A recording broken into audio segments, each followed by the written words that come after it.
हाल ही में भारत सरकार द्वारा CAA यानी सिटीजनशिप अमेंडमेंट एक्ट की नोटिफिकेशन जारी की गई, जिसे दिसंबर 2019 में ही संसद के दोनों सदनों द्वारा पारित किया जा चुका है।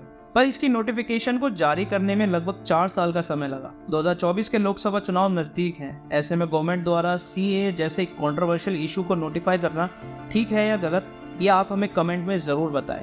CAA को NRC से यानी कि नेशनल रजिस्टर ऑफ सिटीजन के साथ जोड़कर देखा जा रहा है, जिसकी वजह से 2019 में देश भर में इसके वजह से बहुत बड़े पैमाने पर विरोध भी हुआ और कोविड-19 के रहते इस एक्ट को सर्कुलेट नहीं किया।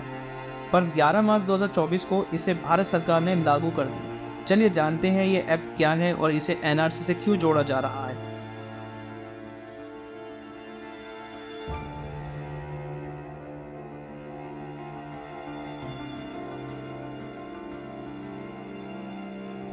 बाकी सभी आधुनिक देशों की तरह ही भारत में भी 2 तरह के लोग रहते हैं, नागरिक और विदेशी। नागरिक हमारे देश के पूर्ण सदस्य होते हैं, जिन्हें हर तरह के राइट्स मिलते हैं, जिनसे विदेशी लोगों को बाहर रखा गया है। हमारे कॉन्स्टिट्यूशन में नागरिक शब्द के लिए कोई डेफिनेशन नहीं है, पर आर्टिकल 5 टू आर्टिकल 11 में सिटीजनशिप का क्राइटेरिया बताया गया है। आर्टिकल 5 में कहा गया है कि जिनका जन्म भारत में हुआ हो या उनके पेरेंट्स में से कोई एक इंडियन हो या फिर कोई व्यक्ति 5 साल से ज़्यादा नॉर्मल रेसिडेंस रहा हो, उन्हें सिटीजनशिप दी जा सकती है।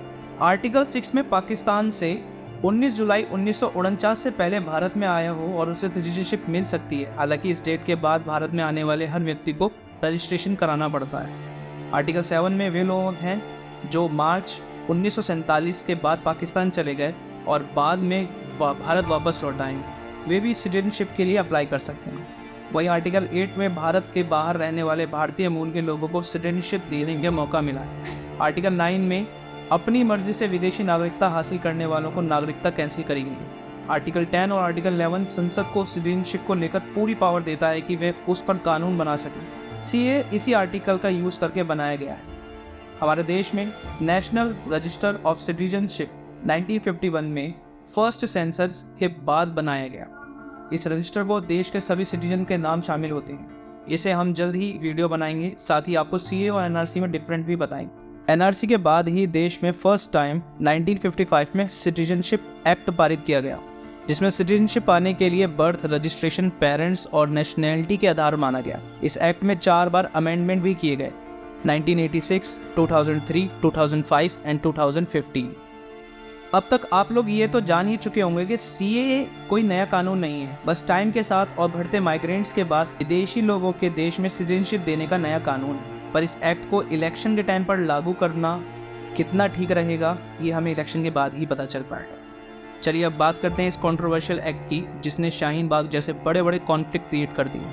CAA 2019 के अमेंडमेंट में पाकिस्तान, बांग्लादेश, अफगानिस्तान की 6 कम्युनिटीज़ हिंदू, सिख, बुद्ध, जैन, पारसी और क्रिश्चियंस को इंडिया में रहने की अनुमति देने का एक प्रस्ताव है, बशर्ते उन्होंने 31 दिसंबर 2014 से पहले इंडिया में प्रवेश करा। इसमें पहले सिटीजनशिप के लिए इंडिया में 11 साल रहने का मैंडेटरी किया गया था, जिसे घटाकर 5 साल कर दिया गया है।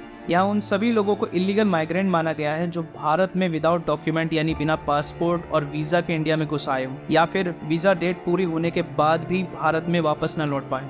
पिछले 2 सालों में ऐसे कई लोगों को सिटीजनशिप दी भी गई है, पर अफसोस उन्हें हमने कागज़ देकर देशवासी तो बना लिया, पर देश ने उन्हें अपना नहीं माना। 2016 में गृह मंत्रालय की रिपोर्ट में बताया गया है कि लगभग 3 लाख लोगों की पहचान इलीगल माइग्रेंट के रूप में की गई है।